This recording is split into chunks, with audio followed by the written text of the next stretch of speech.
여러분 기억하셔야 될 게 맥추절은 보리, 밀, 품목과 관련된 게 아니라 첫 열매라는 데 방점이 있어요. 네가 수고를 많이 했구나. 씨를 뿌리고 땀 흘려 밭을 갈았죠. 그런데 첫 열매를 거두었어요. 그게 맥추절의 핵심입니다. 여러분, 하나님은 분명히 맥추절을 지키라라고 말씀을 하셨어요. 누구에게 주시는 말씀입니까? 당연히 하나님의 백성들에게 주신 말씀이죠. 세상 사람, 옆집 아저씨, 내가 아는 김씨 아저씨 아닙니다. 구원 얻은 하나님의 백성들에게, 하나님의 은혜로 하루하루를 살아간다고 믿는 주의 백성들에게 주신 말씀이죠. 여러분, 이걸 뒤집어 보면 구원 얻은 주님의 백성들, 하나님을 아버지라고 부르는 주의 백성들은 꼭 지켜야 될 절기다. 이해되시죠? 그래서 하나님이 구원 얻은 주의 백성 이스라엘에게 맥추절을 지키라. 뒤집어 보면 반드시 지켜야 된다. 이런 말씀입니다. 여러분, 조금 혼란스러운 게 있습니다. 맥추절은 분명히 농사와 연관이 되어 있습니다. 조금 이따 말씀을 드리겠지만 보리부터 거두잖아요. 여러분, 가나안 땅에는 7대 소산물이 있습니다. 곡식둘, 열매 다섯. 물론 나머지도 있는데 7대라는 말은 대표적인 소산물입니다. 여러분, 이 맥추절은 농사와 관계된, 조금 유식하게 말하면 농경사회일 때 쓰여집니다. 그런데 지금 우리 사회가 농경사회입니까? 물론 농사 짓는 농부도 있습니다. 그런데 그것은 한 10% 내외입니다. 여러분, 우리 사회는 산업사회입니다. 굴뚝에서 연기가 오르고 철강을 통하여 자동차를 만들고 조선 배를 만들고, 그뿐만 아닙니다. 이제는 정보화 사회, 인공지능 사회, 이렇게 우리가 살고 있습니다. 여러분, 혼란스러운 게 뭐냐? 맥추절은 분명히 농경사회 때 하나님이 주신 명령입니다. 지키라. 그런데 우리는 지금 이런 정보사회, 산업사회를 살고 있습니다. 그래도 지켜야 됩니까? 이런 질문이 우리 머릿속에 돕니다. 성경은 분명히 말합니다. 그래도 지켜야 된다. 의미는 이런 겁니다. 모양은 다르지만, 여러분, 우리 가운데도 농사 짓는 분이 얼마 없습니다. 사실은 문자 그대로 맥추절을 지키라 했을 때 우리가 지킬 맥, 보리와 밀이 없어요. 그런데 모양은 다르지만 본질은 같습니다. 여러분, 맥추절의 본질이 뭐냐? 우리의 모든 것이 하나님의 은혜라는 거죠. 너의 밭에 난 보리와 밀, 하나님이 주신 선물이다. 그래서 우리는 감사해야 된다. 여러분, 어떻습니까? 우리 가운데 농사 짓는 사람 거의 없습니다. 그럼에도 불구하고 본질이 뭐냐? 여러분, 우리 인생도 농사입니다. 인생도 농사입니다. 자식 농사, 사업이라는 농사, 그죠? 여러분, 이 모든 농사가 하나님의 은혜라는 거죠. 그래서 우리가 마땅히 감사해야 된다. 여러분, 어떻습니까? 당연히 맥추절이 전하는 그 본질을, 우리가 그 정신을 배우고 이 시대를 살아내야 되는 거죠. 서두에서 말씀을 드린 것처럼 오늘은 성경이 보여주는 맥추절의 장면, 이 장면이 비디오죠. 그림을 제가 말씀을 통하여 여러분에게 그려드리려고 해요. 그 장면 속에 어떤 의미가 있는가? 그 의미가 하나님이 우리에게 전하는 메시지입니다. 너희들이 이런 식으로 감사하며 살라는 거죠. 자, 첫 번째 장면은 모든 소산물의 첫 열매를 가져와야 됩니다. 아까 제가 말씀드렸죠. 첫 열매에 방점이 있다고. 여러분, 오늘 본문 2절 가운데 이런 말씀이 있어요. 그 토지의 모든 소산의 만물이 첫 열매거든요. 만물을 거둔 후에 그것을 가져다가 그 만물을 하나님 앞에 가져오라는 거죠. 여러분, 이스라엘 백성들은 논농사가 아니라 밭농사입니다. 그죠? 밭농사입니다. 제가 아까 그 7대 소산물을 말씀드렸는데 곡식 둘, 열매 다섯. 이 7대 소산물 가운데 제일 먼저 거두는 소산물이 보리입니다. 보리. 여러분, 동시에 막 익는 것이 아니고, 우리도 그렇죠? 초여름에 익는 과일, 늦여름에 익는 과일, 그리고 가을이 돼야, 그것도 늦가을이 되어야 익는 과일, 다 달라요. 여러분, 그 땅에도 다 다릅니다. 그런데 1번 타자가 보리입니다. 그 보리를 거두는 절기를 초실절이라 합니다. 그러니까 여러분, 초라는 말을 잘 들어보세요. 초, 맨 먼저 거두는 열매. 그 거두는 열매가 당연히 보리죠. 그래서 초실절은 바로 보리입니다. 보리. 그런데 여러분, 그 초실절 보리를 거두고 하나님 앞에 감사합니다. 초실절 제사를 드립니다. 그리고 50일이 지납니다. 그게 오순절이죠. 50일이 지났으니까. 그리고 77이 49에서 77절이라고 부릅니다. 그 오순절이 되는 날 드디어 밀을 거둡니다. 그러니까 보리는 여러분, 보릿고개를 모면할 비상식량이에요.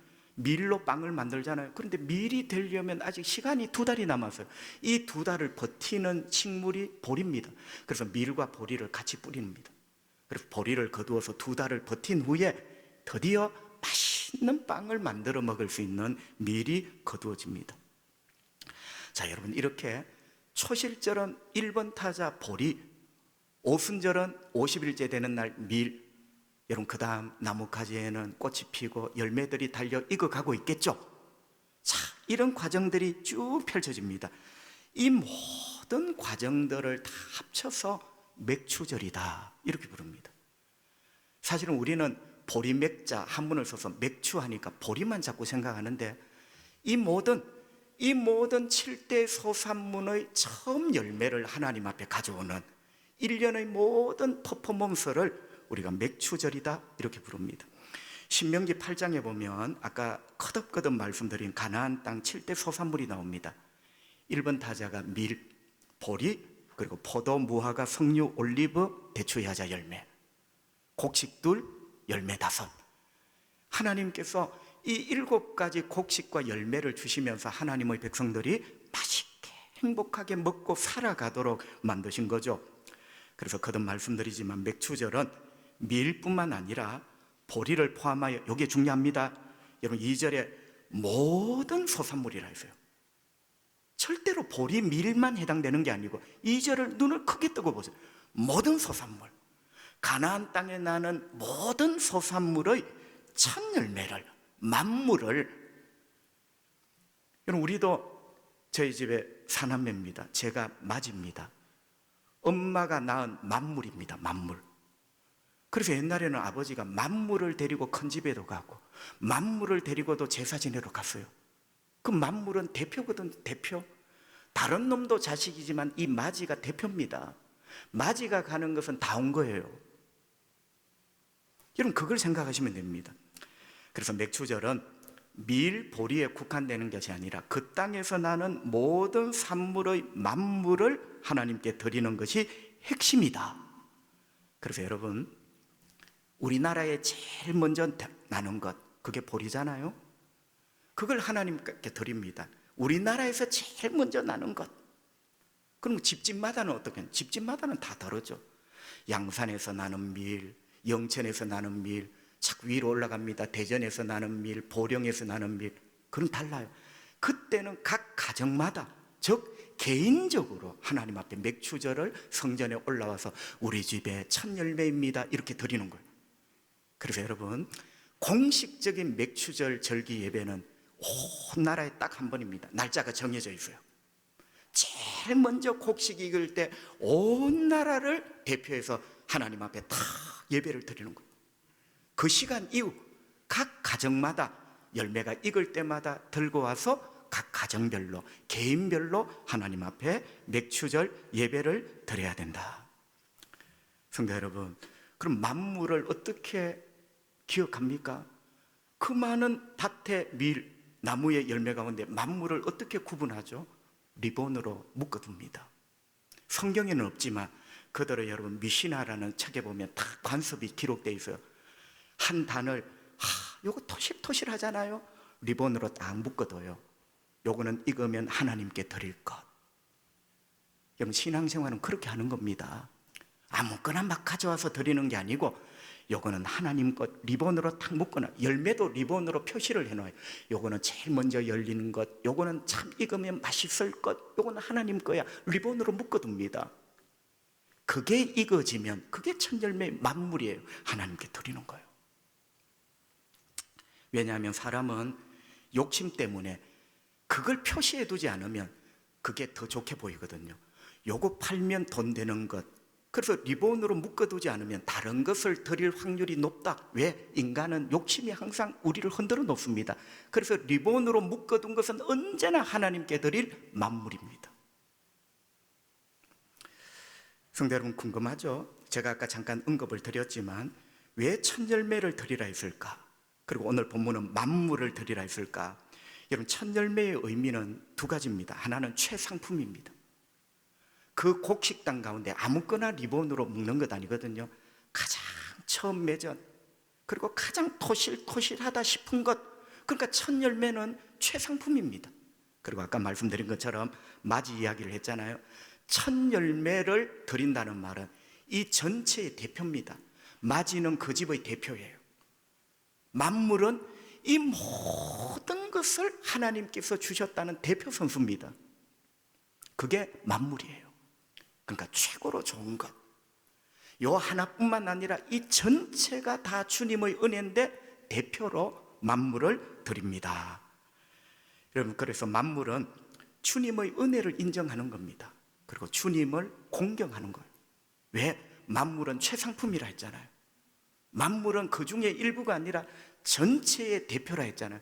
그러니까 만물을 드린다는 말은 먼저는 주님의 은혜고 그 주님을 너무너무 사랑하고 나는 공경합니다, 이런 의미가 되겠죠. 진짜 그럴까요? 잠언 3장 9절, 너의 재물과 너의 소산물의 처음 익은 열매 만물로 여호와를 공경하라. 여러분, 이것도 맥추절 예배의 일부입니다. 그런데 여러분, 참 놀라운 말씀이 만물로 맥추절 예배로 하나님께 드리는데 그게 바로 하나님을 공경하는 거다. 여러분, 놀랄 노자 아닙니까? 수레에 많이 실어와서 공경이 아니라 만물, 가장 귀한 것, 만물 이 전체가 하나님의 은혜라는 걸 인정하고 하나님께 드리는 맥추의 감사의 예배, 제물, 하나님을 공경하는 거다. 자, 그 다음 장면을 또 하나 보여드리면요, 2절. 자, 2절에 또 이런 말씀이 있어요. 모든 소산물의 만물을 거둔 후에 그것을 가져다가, 이제 거둔 후는 방금 했어요. 그것을 가져다가 광주리에 담고, 여러분 오디오지만 머릿속에 비디오 그림을 한번 그려서 광주리에 담고 너희 하나님 여호와께서 그의 이름을 두시려고 택하신 곳으로 그 광주리를 가지고 와서, 여러분 이렇게 성전에 올라와 감사절 예배를 드리는 거예요. 자, 먼저 리본으로 표시한 거 다 익었죠? 만물이 리본으로 표시를 해둔다 했잖아요. 다 익었죠? 적어도 곡식은 한 단쯤 됩니다. 한 단, 줄기 하나가 한 단쯤 되어요. 그리고 열매들도 여러분 나무마다 딱 이렇게 가지 하나, 아니면 가장 잘 익은 것, 하여튼 광주리에 담아야 된다. 손에 그냥 비닐봉지에 덜렁덜렁 오는 게 광주리에 담아. 뭐가 느껴집니까? 정성입니다. 정성. 여러분, 예배는 정성이에요. 오늘 우리는 광주리가 아니라 감사한 건 봉투죠. 여러분, 봉투라고 생각하지 말고 광주리라 생각하세요. 광주리에 담아. 하나님을 사랑하고 예배하고 감사하는 데는 이런 정성이 필요합니다. 그 정성은 마음에서 나오는 거죠. 광주리에 담아. 그 다음 두 번째 장면이 뭐였죠? 여호와께서 그의 이름을 두시려고 택하신 곳으로 그 광주리를 가져와야 된다는 거예요. 여러분, 하나님이 이름을 두시려고 택하신 곳이 어디입니까? 성전입니다. 그러니까 성전은 하나님의 이름이 있어요. 이름이 있다는 말은 문패가 하나님 이렇게 적혔다는 말이 아니라 이름은 곧 납니다. 하나님의 이름이 성전에 있다는 말은 그 이름을 가지신 하나님이 거기에 계시다는 거예요. 그러니까 요점 정리를 하면 광주리에 담아 하나님이 계신 성전에 와서 성전에 계신 하나님 앞에 감사해야 된다. 여러분, 비대면 예배는 피치 못할 상황 속에 드리는 거예요. 전쟁이 일어났다든지, 사고가 생겼다든지, 전염병이 창궐 한다든지 예배를 드리긴 드려야 되는데 비대면 예배입니다.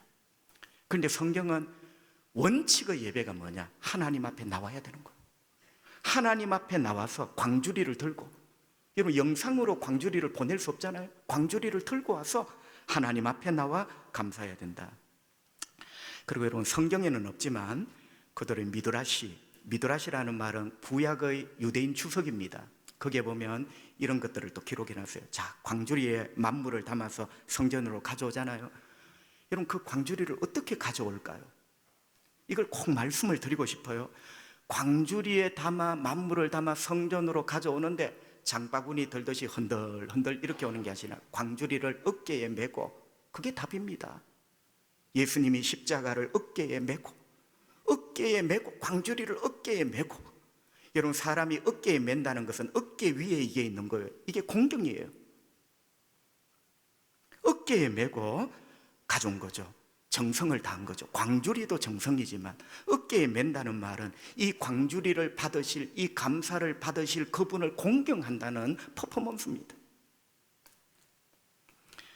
여러분, 민수기 10장에 보면 이 성막의 성물들, 기구들을 성물이라 하거든요. 여러분, 성막은 이동식 성전입니다. 그러니까 하나님의 백성이 가나안 땅에 들어가기 전에 광야에서 성막을 쳐놓았잖아요. 백성이 이동을 하면 성막도 텐트를 걷어서 이동을 합니다. 여러분, 그 안에 기구들이 많아요. 수레에 실어서 날아야 될 것도 있지만 기구들, 번제단, 분향단, 떡상, 여러분, 이런 것들을 어떻게 나르는가? 민수기 10장에 정확하게 나와 있어요. 성물을 메고 걸어라. 어깨에 메고, 그거는 하나님을 상징하는 귀한 거예요. 어깨에 메고 걸어라. 여러분, 놀라운 것은 이 만물을 담은 광주리를 어깨에 메고 하나님께 올라와야 됩니다. 저는 이런 말씀을 드리고 싶어요. 감사는 성물 중에 성물입니다. 여러분, 감사야말로 얼마나 거룩한 물건인지 몰라요. 장바구니 흔들듯이 그렇게 하는 게 아니라 왜 어깨에 메냐? 이건 성물이기 때문에 어깨에 메는 거예요. 감사는 하찮은 게 아닙니다. 하나님 앞에 거룩한 물건이고 거룩한 퍼포먼스예요. 그래서 어깨에 광주리를 메고 하나님 앞에 올라와야 된다. 자, 그 다음 장면 또 있죠. 4절을 한번 보십시다. 제사장은 너의 손에서, 너의 손은 바로 오늘 예배 드리는 여러분을 말하는 거예요. 그 농부 제사장은 너의 손에서 그 광주리를 받아, 만물이 던겨진 광주리를 받아서 너의 하나님 여호와의 제단 앞에 놓을 것이고. 그러니까 지가 툭 놓는 게 아니라 제사장이 받아서 여러분, 그 광주리를 하나님의 제단 앞에 이렇게 다 놓습니다. 자, 여러분, 지금까지 그림을 그려드렸죠. 이 순례자, 예배자가 어깨에 광주리를 메고 옵니다. 그 광주리에 뭐가 담겼죠? 만물, 처음 익은 귀한 것. 그 광주리를 들고 제사장 앞에 이렇게 오면 제사장이 그걸 받아 제단 앞에 이렇게 놓습니다. 여러분, 그런 후에 이 예배자가 제단 앞에서 이제 광주리를 놨잖아, 그죠? 놓고 난 다음에 두 가지를 해야 돼요. 첫 번째는 말을 해야 됩니다. 이 말을 꼭 해야 돼요. 아무 말이나 하면 안 되고, 성경에 오늘 본문에 있어요. 요 말을 꼭 해야 돼. 그리고 이 말을 하고 난 다음에 두 번째 어떤 행동, 어떤 퍼포먼스를 해야 됩니다. 여러분, 첫 번째 광주리를 딱 놓고 이런 말을 해야 된다. 이제 고백이라고 할 수 있죠. 이렇게 고백을 해야 된다. 그게 5절부터 10절까지 말인데요. 두 가지입니다. 여러분, 5절부터 8절은 문장이 길지만 요점을 말하면 하나님께서 우리를 애굽에서 건져주셨습니다. 구원에 대해서 고백을 합니다. 여러분, 하나님이 애굽에서 우리를 건져주셨고 여기로 이끌어 주셨다는 말은, 자, 여러분 한번 생각해 보세요. 지금 만물을 가져왔잖아요. 만물이든지 끝물이든지 이 땅이 내 것이 아니면 이 열매는 내 것이 아니에요. 그러니까 여러분, 내가 씨를 뿌리고 열매를 거두고 곡식을 거두고 하나님께 가져올 것이 있다는 말은 내가 자유인입니다. 내가 더 이상 노예가 아니에요. 내가 구원 얻은 자유인이기 때문에 이 땅이 내 땅이고 이 내 땅에서 열매가 난 겁니다. 그래서 5절부터 8절까지 핵심 요점이 뭐냐? 주님이 나를 구원해 주셨습니다. 구원에 대한 감사. 그 구원은 결국 구원 이꼴 자유인이거든요. 이 땅을 나에게 주셨다는 거예요. 야, 여러분, 가슴이 울컥합니다. 주님이 나를 구원해 주셨고 나를 자유인, 애굽의 파라오의 노예가 아니라 자유인을 만들어 주셨고 이 땅을 내가 가지도록 해 주셨습니다. 이렇게 말로 고백을 합니다. 그리고 9절에서 이렇게 말을 하죠. 우리에게 이 땅, 젖과 꿀이 흐르는 땅을 주셨습니다. 이거는 굉장히 중요한 말입니다. 우리에게 이 땅을 하나님이 주셨는데 젖과 꿀이 흐르는 땅을 주셨다. 여러분, 젖과 꿀은 흐르는 게 아닌데, 흐른다는 말은 풍성하다는 겁니다. 여러분, 젖은 밀크, 우유입니다. 그리고 꿀은 허니, 벌꿀이에요. 그러니까 여러분 이걸 한번 생각해 보세요. 이 땅이 우유가 흐르고 우유 제품 버터와 치즈가 흐르고 그리고 꿀이 흐르고, 여러분 우유가 흐르려면 젖소가 있어야 됩니다. 젖소가 우유를 만들려면 풀이 굉장히 많아야 되겠죠. 꿀이 흐르려면 꽃이 피어야 됩니다. 꽃이 한두 송이가 아니라, 여러분 지금도 이스라엘 땅에는 꽃이 장관입니다. 겨울 빼놓고는 꽃이 장관이에요. 여러분 물론 이스라엘 땅에 사막이 많습니다. 그러나 풀이 많고 숲이 있고 꽃이 장관이에요. 이 풀들을 젖소가 먹고 우유를 내고 그 수많은 꽃들에게 꿀벌이 날아다니며 꽃을 따고 꿀을 따고, 진짜 젖과 꿀이 흐르는 땅을 하나님이 주셨다는 거예요. 여러분 잘 들어보세요. 이 땅을 하나님이 주셨기 때문에 이 땅에서 내가 지금 곡식을 수확하고 지금 열매를 따는 거예요. 땅은 기반입니다. 우리 인생의 기반을 하나님이 주신 거예요. 여러분 공장이 잘 되어서 잘 돌아갑니까? 그 공장이 기반입니다. 매출이 늘었습니까? 그 사업터가 기반입니다. 그래서 하나님이 우리 인생의 기반을 주셨다고 광주리를 딱 놓고 그 말을 해야 되는 거예요. 여러분 왜 이 말을 해야 되냐? 인간은 참 교만합니다. 자칫 잘못하면 내가 잘했어, 내가 수고하여, 내가 땀을 흘려, 자칫 잘못하면 새길로 빠집니다. 그래서 광주리를 앞에 탁 놓고 하나님 저를 구원해 주셔서 감사하고요, 하나님 알고 보면 이 광주리에 있는 이 만물 있지요, 하나님이 주신 땅에서 얻은 겁니다. 할렐루야. 여러분 한번 느껴보세요. 한번 느껴보세요. 우리 교만이 싹 교만할 이유가 없는 거예요. 내 인생의 존재의 기반을 하나님이 주신 거예요. 그 땅에서 이 열매를 얻은 거예요. 그 공장에서 이 월급을 받는 거예요. 그래서 절대로 잊지 않도록 하나님께서 이 땅을 우리에게 주셨다라고 말하도록, 교만이 그림자 하나라도 끼지 못하도록 하나님이 내 인생의 기반을 주셨다고 고백을 하도록 합니다. 그러고 나서 이제 10절을 또 고백을 하죠. 10절, 여호와여 이제 내가 주께서 주신 토지 소산의 만물을 가져왔습니다. 여러분 요 구절도 한번 보세요. 소산의 만물을 가져왔죠. 그 앞을 한번 보세요. 자, 소산의 만물을 가져왔는데 주님께서 주신 땅, 거기서 얻은 소산의 만물. 여러분 주님이 주신 땅이 먼저 나와요. 주님이 주신 건강이 먼저 나와요. 그 건강을 가지고 내가 땀을 흘리며 수고를 한 거예요. 멋있어요. 내가 주님께서 주신 땅, 그 땅의 소산 만물을 가지고 왔습니다. 하고라는 말은 그렇게 말을 하라는 거예요. 자, 여기까지 이제 고백을 했어요. 말을 해야 됩니다. 이 고백을 겸손하게 하나님 앞에 들고 온 예배자가 고백을 해야 돼요. 그러고 나서 동작을 합니다. 동작, 어떤 행동을 하는데요, 10절 하반절, 너는 그것을 너의 하나님 여호와 앞에 두고, 아까 말을 했잖아요. 두고, 광주리를 두고 말하고 나서 너의 하나님 여호와 앞에 경배할 것이며. 자, 고백하고 난 다음에 이제 뭐합니까? 어떤 동작을 하죠? 말로 끝나는 게 아니라 경배할 것이요. 성도 여러분요, 경배라는 말을 사전에 찾아보면요, 엎드려 절을 하는 겁니다. 고개가 빳빳한 게 경배가 아니에요. 진짜 엎드려 절을 하는 거예요.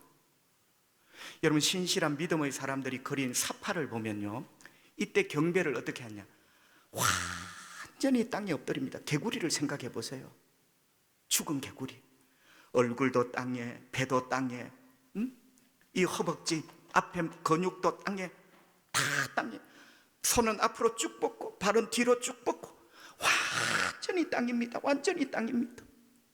이게 경배입니다. 이렇게 경배를 하는 거예요. 여러분 왜 그런지 아세요? 내가 낮아진 만큼 하나님이 높아지십니다. 바로 이렇게 경배하는 이유는 나는 땅바닥입니다. 이 말이 가장 정확할 거예요. 주님, 저는 땅바닥입니다. 저는 땅바닥입니다. 여러분 땅바닥은 흙입니다. 저는 땅바닥이고 저는 흙입니다. 이런 나에게 주님이 이렇게 많은 먹을 것을 주셨군요. 여러분 땅바닥은 위에 계신 하나님이 먹을 것 주시지 않으면 살 길이 없어요. 저는 땅바닥입니다. 쫙 뻗어 저는 땅바닥입니다. 저는 흙입니다. 이런 저에게 먹을 것 주셔서 살게 하시고 올 한 해도 우리 가족과 함께 지나게 하시니 하나님을 경배합니다. 하나님께 감사합니다. 야, 여러분 진짜 가슴이 울컥합니다. 우리가 이런 자세들, 여러분 우리가 지금 이런 행동을 할 수가 없지만 우리 마음의 자세는 언제나 이런 자세로 살아야 된다는 거예요.